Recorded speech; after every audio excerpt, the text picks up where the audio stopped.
तो नमस्कार दोस्तों, कैसे हैं आप सब। आई होप आप सारे बेटर होंगे, बहुत अच्छे होंगे, स्वस्थ होंगे, सुंदर होंगे। और सीजीएल के पेपर्स का सलूशन बहुत वेट करा, बट हम इस बार कुछ नए तरीके से करने वाले थे। आपको खेलना था प्रश्नों से। अगर आप आने वाले टाइम में तैयारी करेंगे या एग्जाम देंगे तो आपको कोई दिक्कत नहीं होगी, इस मेथड से करने वाले हैं। तो चलो 12 सितंबर की सेकंड शिफ्ट करते हैं और देखते हैं क्या पूछा गया प्रश्न में। पहले प्रश्न पे आ जाते हैं। देखो, x की वैल्यू कुछ दी गई, x is equal to √3 plus √5, y is equal to √8 plus √2। तो विच वन इज ग्रेटर आपसे पूछा गया। आपको एक चीज पता होना चाहिए कि x इज इक्वल टू दिया गया √3 plus √5, y is equal to √8 plus √2। वैसे तो आप √3 की वैल्यू याद रख सकते हो 1.732, √5 की वैल्यू ऐसे 2.2 करके हो जाएगी, 2.23 के करीब। 8 की वैल्यू हो जाएगी 2.828 और इसकी वैल्यू 1.414। तो ऐसे जोड़ोगे तो 4.2 के करीब हो जाएगा। ये आपका 3.9 के करीब बनेगा, तो बड़ा आपका y होगा। तो आपका आंसर यहाँ से ऐसे y बड़ा है x से आ जाएगा। बट इसको ऐसे ना करके आप देखो, थोड़ा सा सोचने पे मजबूर हो जाओ। ये मेथड वन तो हो ही गई है, सबको पता है। देखो, अगर मैं एक्स स्क्वायर निकालूं, वाई स्क्वायर निकालूं तो कोई दिक्कत? आप कहोगे नहीं है। तो एक्स स्क्वायर क्या हो जाएगा? ए प्लस बी का होल स्क्वायर, यानी A square plus B square plus 2ab, यानी ए स्क्वायर √3 का स्क्वायर 3, बी स्क्वायर यानी √5 स्क्वायर 5, 3 5 8 प्लस 2ab यानी 2√3 इंटू √5 यानी 2√15। ये दिख रहा है। और ऐसे अगर ये करोगे तो 8 8 प्लस 2 10 प्लस 2√16 हो जाएगा। अब आप देख पा रहे होगे कि इन दोनों में यहां से 8 से भी बड़ा, ये इससे बड़ा, तो सीधे सीधे दिख रहा है कि y बड़ा हो गया x से। अगर एक्स स्क्वायर वाई स्क्वायर दोनों पता चल गया और वाई स्क्वायर आपको पता चल रहा है एक्स स्क्वायर से बड़ा है, तो सिंपल सी बात है। तो आपको एग्जाम में क्या काम करना है? आप जब रूट वाली संख्याएं दिखी तो आपको स्क्वायर करके देख लेना। स्क्वायर करोगे 3 5 8 ऐसे देखो, 8 प्लस 2 √15 ऐसे देखते ही आ जाएगा। 10 प्लस 2 √16, तो बड़ा कौन सा हो जाएगा? वाई। सिंपल सी बात है। ये प्रश्न में क्या कहा गया? Number of red blue and green marbles in a bag और 3:4:6। आपको दिया गया रेड मार्बल, आपको दिया गया ब्लू मार्बल और आपको दिया गया ग्रीन मार्बल। ठीक है, इनका रेशियो दिया गया 3:4:6। बस इतना आपको पता चल गया। अब आपसे कहा गया 20 रेड मार्बल उठाए जाते हैं, 15 ब्लू मार्बल उठाए जाते हैं और unknown number of green marbles add किए जाते हैं। तो ये जो रेशियो है 4:5:7 हो जाता है। मैं कुछ नहीं कर रहा हूं, मैं बस आपसे इतना कह रहा हूं कि कितना रेड मार्बल ऐड हुआ? रेड मार्बल 20 ऐड हुआ। ब्लू मार्बल कितना ऐड हुआ? 15 ऐड हुआ। और हमें नहीं पता ग्रीन मार्बल कितने ऐड हुए, मान लेते हैं थोड़ी देर के लिए लिखने के लिए एक्स ऐड हुए। तो इनका रेशियो कितना बन जाता है? 4:5:7 हो जाता है। 4:5:7। ठीक है, बस आप सिंपल सी बात करो। अब हम सिंपल सा प्रश्न करते हैं और आराम से आंसर निकल जाए। देखो, अगर रेड मार्बल और ब्लू मार्बल की बात करें तो 3:4 के रेशियो में था, 4:5 के रेशियो में हो गया। हम कुछ नहीं करते, हम मान लेते थोड़ी देर के लिए 3a ये था, 4a ये। 3a में 20 ऐड हुआ और 4a में 15 ऐड हुआ, तो इनका रेशियो कितना हुआ? 4:5, यानी कि 3a+20 बटे 4a+15 बराबर 4:5। तो क्रॉस मल्टीप्लाई करके बराबर कर सकते हो क्योंकि रेशियो है। तो अगर क्रॉस मल्टीप्लाई करोगे तो 15a इधर आएगा, 16a इधर आएगा, डिफरेंस ए। इधर 5 से 20 से गुणा होगा 100, इधर 4 में 15 से गुणा होगा 60, 100 60 का डिफरेंस। अब आपको मार्बल्स की संख्या मिल गई, सारे मार्बल्स की। अगर 3 ये था, ये 4 ये था, तो ये 6 होगा, सिंपल सी बात। अब आप किसी दो को उठाओ। ब्लू मार्बल की संख्या कितनी आ गई? 4 × 40 160। ग्रीन मार्बल की संख्या कितनी हो गई? 240। हमने 160 में 15 ऐड किया, यानी अभी कितने हो गए? 175। 175 बराबर 5 रेशियो, यानी 1 रेशियो बराबर 35। 1 रेशियो बराबर 35। तो अभी ग्रीन मार्बल की संख्या 7 रेशियो में है, यानी कि 245 है। तो अगर पहले 240 था तो कितने मार्बल ऐड किए गए? अच्छा प्रश्न था, आसानी से आपने कर लिया। थोड़ा कैलकुलेटिव है, बट आराम से कर सकते हैं अगर आपके अंदर थोड़ा सा पेशेंस है और थोड़ा सा समझने की क्षमता है। इसको कॉन्टिन्यूड फ्रैक्शन को सॉल्व करना। अब देखो, यहाँ पे आपको 4 + 1/2 दिया गया। देखो 4 + 1/2 4.5, यानी कि 9/2। 9/2 एक बटे में लिखा है, यानी 1/9/2 ऐसा लिखा है। इसको पलट दोगे तो 2/9 हो जाएगा। अब 3 + 2/9 लिखा हुआ है और ये भी 1 के बटे में। 3 + 2/9 कितना हो जाएगा? 9 × 27 2 29/9। उसको पलटोगे 9/29 और 9/29 + 2 यानी कि 2 + 9/29, तो 29 दूना 58, 9 67/29 आपका हो जाएगा। आपको नीचे से सॉल्व करना शुरू करना है। ये 9/2 हो गया, पलटेंगे 2/9, फिर इसमें ऐड होगा 9/29, फिर तो 29/9, फिर पलटेंगे 9/29, फिर 2 ऐड कर देंगे 67/29 आपका उत्तर हो जाएगा। क्योंकि ए और बी इस अनुपात में इन्वेस्ट करते हैं। अगर ए का प्रॉफिट, सॉरी, ए का प्रॉफिट शेयर क्या होगा अगर टोटल प्रॉफिट, आपको पता है कि जिस रेशियो में इन्वेस्ट करते हैं उसी रेशियो में इनको प्रॉफिट मिलेगा। तो रेशियो 20 से काटेंगे 2, 20 से काटेंगे 3, यानी 2:3 के रेशियो में अगर इन्वेस्ट करते हैं तो लाभ में भी 2:3 के रेशियो में फायदा होगा। तो 50,000 का लाभ है, यानी 5 रेशियो बराबर 50,000, तो 2 रेशियो बराबर 20,000 हो जाएगा। ये सब प्रश्न में टाइम वेस्ट नहीं करना है। अगर टाइम इसमें वेस्ट कर दिया तो समझ लो कि आपने अपना अच्छे प्रश्न का जो टाइम था वो लूज कर दिया। अगला भी पार्टनरशिप से ही है। ए और बी कंट्रीब्यूट करते हैं एक बिजनेस में 3:5 के रेशियो में 64,000 का। तो ए अगर वर्किंग पार्टनर है, 10% का प्रॉफिट एक्स्ट्रा पाता है तो ए का शेयर। तो वर्किंग पार्टनर का कॉन्सेप्ट क्या है? अगर वर्किंग पार्टनर होगा तो आपको पता है उसको इज्जत ज्यादा देनी पड़ेगी। हालांकि यहाँ पे इज्जत ज्यादा ना मिलके सैलरी ज्यादा मिलती है। तो यानी कि जो 64,000 मिल रहा है इसका 10% यानी कि 6400 तो उसे वर्किंग होने के नाते मिल जाएगा। अब बचा कितना? 64,000 का 90%, यानी 64,000 का 10% तो ऑलरेडी ले चुका है, यानी कि इसका गुणे 0.9 बचा हुआ है। तो इसमें से ए और बी का इन्वेस्टमेंट 3:5 है, लेकिन टोटल अगर 8 है तो ए का इन्वेस्टमेंट 3/8 हिस्सा। अगर टोटल इन्वेस्टमेंट 8 है, ए का इन्वेस्टमेंट कितना है? 3/8, तो उसी अनुपात में मिल जाएगा। 3/8 से सॉल्व करो। 8 से काटोगे 8,000, 8,000 गुणे 3 24,000, और 24,000 को अगर 0.9 से मल्टीप्लाई करोगे तो 21,600 हो जाएगा। 21,600 प्लस 6400, 21 6 27 और एक 28,000 मिल जाएगा। 28। अब कुछ लोग जब मैं कैलकुलेशन करता हूँ कहते हो ओ भैया तुम तो करके आयोगे। नहीं, तुम जो टाइम बेकार कर रहे होते हो वो मैं कैलकुलेशन में मैंने यूज किया था, इस वजह से थोड़ा सा आपको स्पीड ज्यादा लग रही है। जो प्रैक्टिस कर रहे हैं उनकी स्पीड मुझसे ज्यादा है। 75 कर्मचारियों की एक टीम में प्रति कर्मचारी औसत 1.8 लाख है। यदि 30 जूनियर कर्मचारियों में प्रत्येक की सैलरी, यहाँ पे यहाँ पे और बिक्री सॉरी दी गई कि मासिक बिक्री इतनी है, 30 जूनियर कर्मचारियों की इतनी है, तो वरिष्ठ कर्मचारियों की औसत मारी। देखो 75 कर्मचारी, 30 जूनियर हो गए, 30 जूनियर हो गए तो 45 सीनियर हो गए। 30 15 से काटोगे 15 दूना, यानी कि 2:3 के अनुपात में जूनियर सीनियर का। अब इनका, ये जूनियर वाले हैं ये सीनियर वाले हैं, ठीक है। अब आपको पता है कि सबकी औसत जो सैलरी है वो कितना है? 1.8 लाख। 1.8 लाख, यानी कि आपको 1.8 लाख इनकी एवरेज मिल रही है, यानी कि इनका एवरेज कितना मिल रहा है? 1.8 लाख, राइट। अब आपसे कहा गया कि अगर जूनियर कर्मचारियों की सैलरी, यानी जूनियर कर्मचारियों वाला 1.2 लाख है, तो सीनियर की वैल्यू नहीं बतानी। यानी मिक्सचर एलिगेशन का प्रश्न बनेगा। कैसे करेंगे मेरे भाई?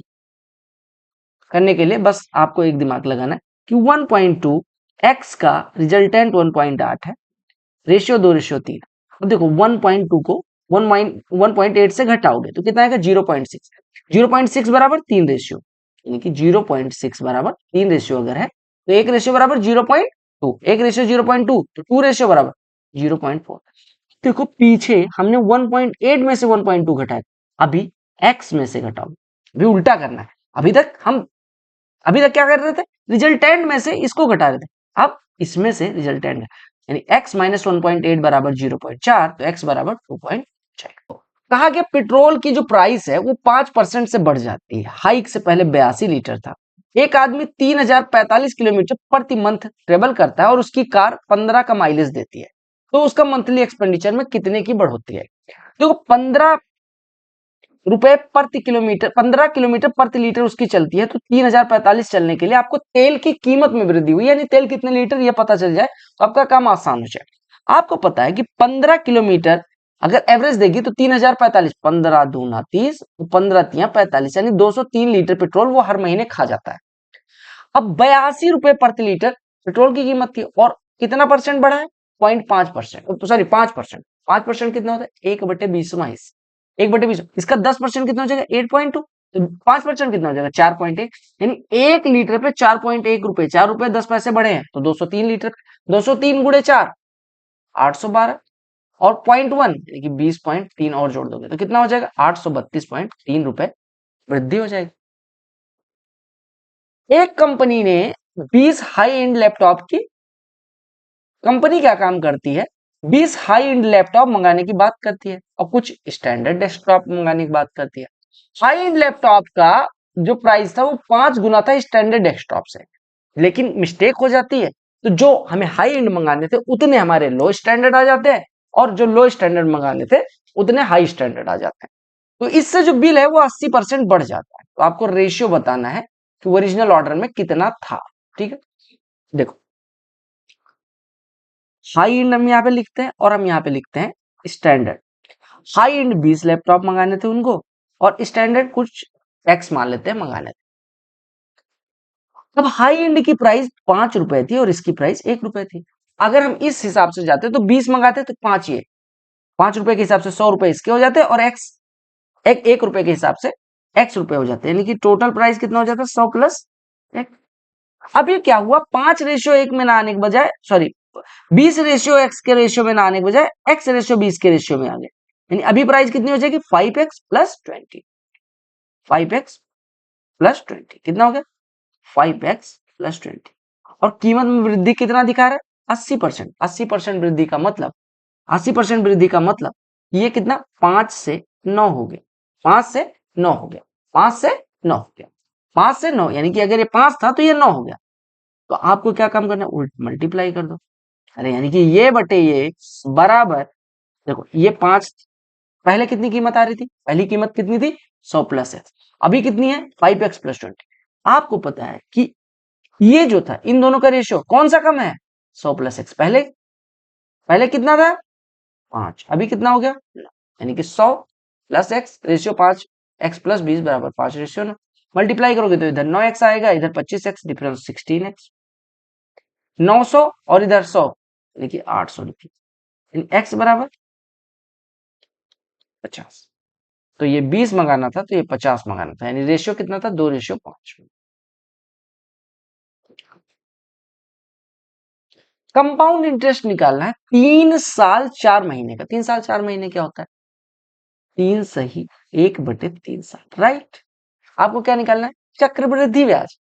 देखो अगर 12% वार्षिक ब्याज की दर है, तो अगर मैं 4 महीने के हिसाब से बात करूं तो कितना हो जाएगा, 4 महीने के हिसाब से कितना हो जाएगा 4%, यानी आपको 8,000 रुपए पे पहले साल कितना मिला होगा 12%।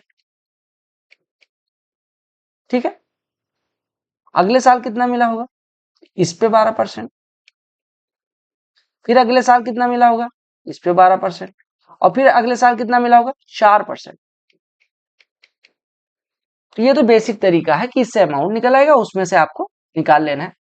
बट देखो अगर 12% की रेट से 3 साल 4 महीने का सिंपल इंटरेस्ट में निकालने जाओ तो कितना हो जाएगा, अरे 12×3 = 36 और 3 39%, यानी लगभग 40%।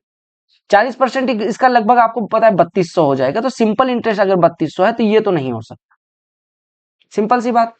और आपको पता है कि अगर मैं 12% 12% 12% बढ़ाऊं, 12 का सक्सेसिव कितना होता है 25.44, और अगर इसमें 12 और ऐड हो जाएगा तो ये कितना हो जाएगा 25.44, और 12 का सक्सेसिव अगर लेना है तो 25 प्लस 12.44 प्लस 3 मतलब 3.6 के करीब और ऐड हो जाएगा। तो 25 और 12 37, 3 40 और एक 41% के करीब ऐसे हो जाएगा केवल 3 साल का।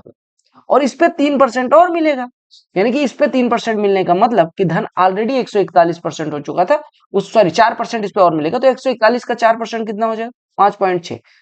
तो लगभग आपको 46.6% इंटरेस्ट मिलेगा। 8,000 का 46.6, आपको पता है 8,000 का 45% कितना हो जाएगा 3600, यानी 3600 से बड़ा होगा आपका, और 50 से कम यानी कि 4,000 से कम। तो एक ही ऑप्शन था, आंसर आ गया। एक कैंडी शॉप का मालिक 3 तरह की कैंडी खरीदता है, लाल नीली हरी, red blue and green. 3 candy 15 रुपए में, लाल कैंडी 3 कैंडी 15 रुपए में, यानी कि 5 के हिसाब से। नीली कैंडी 4 कैंडी 18 रुपए में, नीली 4.5 रुपए के हिसाब से। और ग्रीन ग्रीन कैंडी कितने की खरीदता है 5 कैंडी 22 रुपए की, यानी 4.4 रुपए की। वो सभी कैंडी को 2 कैंडी प्रति 10 रुपए में बेचता है, यानी 5 के भाव से बेच देता है। तो उसका लाभ या हानि कितनी होगी, उसने कुल कितना खरीदा मेरे भाई 15 रुपए यहां डाले, 18 रुपए यहां डाले और 22 रुपए यहां डाले, तो 18 22 40 और 15 55 रुपए उसने लगाए, राइट। अब वो कितनी कैंडी है उसके पास, 3 4 7 और 5 12, 12 कैंडी 5 के हिसाब से 60 रुपए में बेचेगी। जो चीज 55 की खरीदी गई थी 60 में बिकेगी, 5 का फायदा। 5 55 का 1/11 हिस्सा होता है, 1/11 कितना होता है, लगभग 9.29। तो आपको ये सब कुछ करने की जरूरत ही नहीं थी, प्रति कैंडी मूल्य, बस ये दिमाग लगाना। Ratio of boys to girls in a school is 7:5, boys girls, ठीक है, 7:5। 20 और लड़कियां आ जाएं तो 7:6 हो जाएगा, 20 लड़कियां और आ जाएं, यानी एक रेशियो बढ़ाने के लिए 20 ऐड करना पड़ता है। एक रेशियो बढ़ाने के लिए आपको कितना ऐड करना पड़ता है, 20। तो आपको शुरू में पता है बॉयज गर्ल्स की कितनी वैल्यू थी, 12 रेशियो, एक रेशियो 20 है तो 12 रेशियो बराबर 240, यही शुरुआत में आपको पूछा गया था। ये आ गया अपना फेवरेट। ए बी सी कोई काम 30 45 90 दिन में करते हैं। ए हर दिन काम करता है, बी और सी ए के साथ हर 5वें दिन जुड़ते हैं। तो आपको बताना है काम पूरा होने में कितना समय लगेगा। एग्जाम में क्या करना है, ए लिखना है सुंदर सी राइटिंग में, बी और सी 30 45 90 एलसीएम 90, टोटल मान लो 90 यूनिट काम है, 30 दिन में 90 यानी एक दिन में 3 यूनिट, बी 45 दिन में 90 यानी एक दिन में 2 यूनिट, और सी 90 दिन में 90 यानी कि एक दिन में 1 यूनिट। आपको पता है हर 5वें दिन बी और सी ए के साथ जुड़ते हैं, यानी ए 5 दिन जब काम कर लेता है तब बी और सी आके उसके साथ एक दिन काम कर देते हैं। ए 5 दिन में कितना यूनिट कर लेगा, 15 यूनिट, कितना यूनिट 15। फिर बी और सी आ जाएंगे तो 3 यूनिट ये कर देंगे, यानी कि 18 यूनिट 5 दिन में हो जाएगा, 5 दिन में 18 यूनिट हो गया। करना कितना है, 90 यूनिट, 18 का कितना गुना है 5, 5 दिन में 18, 90 यूनिट के लिए 5 बच्चे। 100 लीटर सोल्यूशन में एसिड और वाटर का रेशियो 3:2 था। सम क्वांटिटी इसकी रिमूव की गई और उसको प्योर एसिड से रिप्लेस कर दिया गया। अगर फाइनल रेशियो एसिड और वाटर का 7:3 है तो कितना सोल्यूशन रिप्लेस किया गया। देखो 3:2 के रेशियो में अगर एसिड और वाटर होगा तो मैं कह सकता हूं कि एसिड कितना था, वाटर कितना था, एसिड कितना था, वाटर कितना था। आपने कहा एसिड था, अरे 5 रेशियो बराबर 100, 1 रेशियो बराबर 20, यानी एसिड हो गया 60, ये हो गया 4। हमने कुछ मात्रा रिप्लेस कर दी। अब एसिड और पानी 100 लीटर अभी भी है, लेकिन 7:3 के रेशियो में हो जाता है, यानी ये 70 हो जाता है, 30 हो जाता है। तो आपको पूछा है कितने लीटर घोल को बदला गया, कितने लीटर घोल बदला गया। आपको पता है कितने लीटर घोल बदला गया होगा, हमारा वाटर कितना कम हुआ, 10 लीटर कम हो गया वाटर, 10 लीटर कम हो गया। आपको पता है कि 10 लीटर कम करने के लिए कितने लीटर बदलना पड़ेगा। आपको पता है शुरुआती में 3:2 के रेशियो में था, अगर हमें वाटर 10 लीटर कम करना है, यानी कि 3:2 में 2 10 है, यानी कि जो पानी निकल गया इसी रेशियो में तो निकला होगा, ये 2 रेशियो बराबर 10 है। तो आपको बताना है 5 रेशियो की वैल्यू कितनी, क्योंकि निकाला जो हमने, अगर मान लो 3:5 टोटल निकाला तो उसमें से वाटर कितना निकला, 2, 2 बराबर कितना है 10, यानी 1 रेशियो बराबर 5, तो पूरा मिक्सचर कितना निकला था 5 रेशियो, यानी 5 बच्चे। क्लियर। 2 वर्कर की इफिशियंसी का अनुपात इतना है, अगर पी 12 दिन में करता है 5 यूनिट पर डे करता है तो 12 दिन में 60 यूनिट, तो अगर क्यू करे तो कितने दिन में करेगा, 2 यूनिट पर डे करता है। आराम से कर सकते हो ये प्रश्न। एक कार है जो पी पॉइंट से स्टार्ट करती है, देखो एक कार है जो किसी पॉइंट पी से स्टार्ट करती है सर्कुलर ट्रैक पे, और एक एसयूवी है जो पॉइंट क्यू से स्टार्ट करती है। ये पी पॉइंट है, ये क्यू पॉइंट है, मान लेते हैं क्यू पॉइंट कहीं भी है। अच्छा पी से 600 मीटर आगे है तो क्यू यहाँ पे है। अब ये 600 मीटर इन दोनों के बीच की वो दी गई। कहा गया,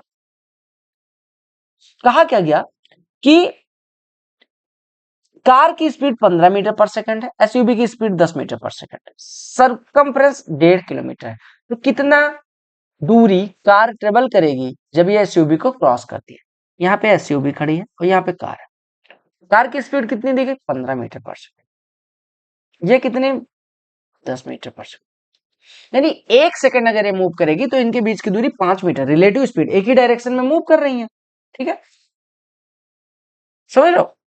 अब आपको पता है 160 मीटर के लिए मतलब सॉरी 5 मीटर अगर पर सेकंड कवर कर रही है तो 600 मीटर के लिए 120 सेकंड लगेगा।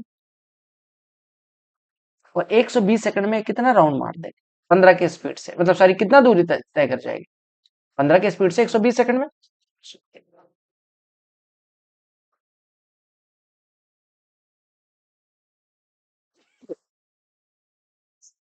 एक सर्कुलर पार्क है जिसकी रेडियस 14 मीटर है, ठीक है। इसके किनारे एक 1.5 मीटर चौड़ा रास्ता बनाना, तो एरिया ऑफ पार्क आपको पता होगा। ये पार्क था, इसकी 14 मीटर थी, ठीक है। हमने 1.5 मीटर चौड़ा रास्ता बनाना है, ठीक है। 1.5 मीटर चौड़ा अगर रास्ता बनाना है, थोड़ा सा गलत बन गया, तो यानी कि ये 1.5 मीटर है। बड़े वाले वृत्त की त्रिज्या कैपिटल आर कितनी हो जाएगी 15.5, और स्मॉल आर 14। रास्ते का क्षेत्रफल हमेशा क्या होता है pi capital R square minus small R square. Pi की value 22/7, R square minus R square, R plus R 29.5, R minus R 1.5। तो आपको क्षेत्रफल बताना था, क्षेत्रफल निकाल लो। 7 से काटोगे 7 चौको 28, 4.2 के करीब हो जाएगा। 22 का 1.5 गुणा 33, 33 गुणे 4 132, और 6 और जुड़ जाएगा 138 के करीब, यानी 139 आपका आंसर हो जाएगा।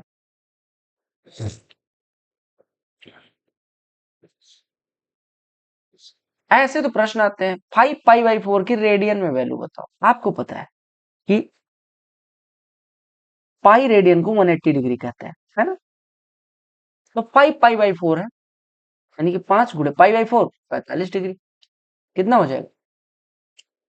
देखो ये प्रश्न अच्छा है, कहा कि अब line y is equal to -x+4 कौन सी पॉइंट से होके गुजरती है। अगर कोई लाइन है, मान लो कोई लाइन है, ये किसी पॉइंट ए और बी से होके कब गुजरेगी, जब ए एक्स की जगह पे ए, वाई की जगह पे बी रखने पे दोनों पक्षों की वैल्यू बराबर हो जाए, यानी सेटिस्फाई कर जाए, तभी तो। यानी ये बिंदु उसी रेखा के समीकरण को सेटिस्फाई करना चाहिए, तभी मतलब ये रेखा उस बिंदु से होके गुजरेगी। अब अगर हम वैल्यू रखें, अगर कोई सी वैल्यू रखोगे तो सेटिस्फाई कब करेगी। देखो अगर हम y बराबर 2 रख दें और x बराबर 2 रख दें, -2 + 4 दोनों पक्ष बराबर हो रहे हैं, बस सेटिस्फाई करवाना होता है, ठीक है। ऑप्शन देखो 5 सेंटीमीटर त्रिज्या वाले वृत्त में 10 सेंटीमीटर चाप लंबाई वाले एक त्रिज्यखंड का केंद्रीय कोण क्या है, समझिएगा। आपको पता होना चाहिए, देखो चाप कैसे बनता है ऐसे, ठीक है। इसकी लंबाई दी गई मान लो l, त्रिज्या r। आपको पता है एंगल इज इक्वल टू क्या होता है, कोण बराबर चाप बटे त्रिज्या, ठीक है। अब कोण आपको निकालना है, आर्क कितना है, आर्क चाप 10 बटे त्रिज्या 5, यानी कि कितना रेडियन 2 रेडियन। ये जो आएगा value angle is equal to arc by radian, इससे रेडियन में आएगा, ये रेडियस होता है, ठीक है। तो रेडियस से याद रखना कि रेडियन में आंसर देगा। टेन कितने की वैल्यू √3 होती है, टेन 60 की। तो टेन 90 माइनस से बराबर 60, तो ए की वैल्यू कितनी हो जाएगी 30 डिग्री। साइन 30 की वैल्यू कितनी होती है, एक्स इज इक्वल टू √7, तो एक्स प्लस 1/x की वैल्यू बताओ। अब कैसे, √7 प्लस 1/√7 मल्टीप्लाई कर दो, √7 का स्क्वायर 7 प्लस 1 8 बटे √7। अब रेशनलाइज कर दो, तो √7 से मल्टीप्लाई, देखो 8 बटे √7, तो √7 से ऊपर नीचे मल्टीप्लाई कर दो। क्या था इसमें, सिमिलर ट्राइंगल्स की साइड का रेशियो, तो एरिया का रेशियो क्या होगा। आपको पता है कि एरिया का रेशियो क्या होता है, करस्पॉन्डिंग साइड के रेशियो के स्क्वायर के बराबर। ये 3:5 है, तो इसका स्क्वायर 9:25 हो जाएगा। देखो ये प्रश्न देखते हैं आपको डर लग गया होगा, लेकिन क्या काम करना है, रेशनलाइज करने का मतलब, अगर a प्लस रूट बी नीचे है तो a माइनस रूट बी से मल्टीप्लाई कर दो। तो 2 माइनस √3 नीचे है तो 2 प्लस √3 से ऊपर मल्टीप्लाई कर दो, तो 2 मतलब ऊपर नीचे दोनों, तो 2 प्लस √3 का होल स्क्वायर हो जाएगा, और नीचे क्या हो जाएगा a plus b, a minus b, a square 4 minus b square 3, कोई मतलब नहीं निकले। इसी का रूट x की वैल्यू है, यानी x बराबर यहाँ से कितना आ जाएगा 2 + √3, ठीक है। अब आपको कहा गया x square plus x minus 9, x की वैल्यू कितनी है 2 + √3, एक्स स्क्वायर कितना हो जाएगा, जो स्क्वायर कर दो, A square plus B square 7 plus 2ab 4√3 plus X 2 + √3, अब -9, 7 2 9 कट गया, 4√3 प्लस √3। एक चक्रीय चतुर्भुज, आपको पता है चक्रीय चतुर्भुज क्या होता है, एक ऐसा क्वाड्रिलेटरल जिसके चारों वर्टिसेस जो है वो कहां पे हो, पेरीफेरी पे हो पर सरकमफ्रेंस पे हो, और आमने सामने के कोणों का योग 180 डिग्री होगा। यानी अगर ये 1 रेशियो है, ये 2 रेशियो है, 3 रेशियो है, ये 4 रेशियो, 1+3 4, ये मतलब 1+3, ये एक रेशियो की बात कर रहे हैं, ठीक है। तो आप यहां से करोगे कि ये रेशियो दिया गया, अब इसमें आमने सामने के मतलब कोण 1 कोण 3 की वैल्यू 180 होगी, 2 और 4 की, बस ये वो होती है इसकी प्रॉपर्टी। अब आप देखो कोई चतुर्भुज होगा उसके सारे अंतःकोणों का योग कितना होगा, 360 डिग्री। तो सबका 4 3 7 2 9 1 10, 10 बराबर 360, तो 1 बराबर 36, सबसे छोटा कोण कितना हो जाएगा, 36 degree. sec a is equal to 13/5। sec a कितना होता है, हाइपोटेन्यूज अपॉन बेस। अगर ये 13 है, 5 है, तो ये 12 हो जाएगा। तो साइन ए कितना हो जाएगा, 12/13। तो ऐसे ही मैथ से प्ले करने के लिए, ठीक है, मैथ अगर प्ले करना है तो आप चैनल की मेंबरशिप ले लेना, उधर आपको सारे शिफ्ट का सोल्यूशन मेंबर्स ओनली पे मिल जाएगा। मिलते हैं अगली वीडियो में, तब तक के लिए बाय बाय, टेक केयर।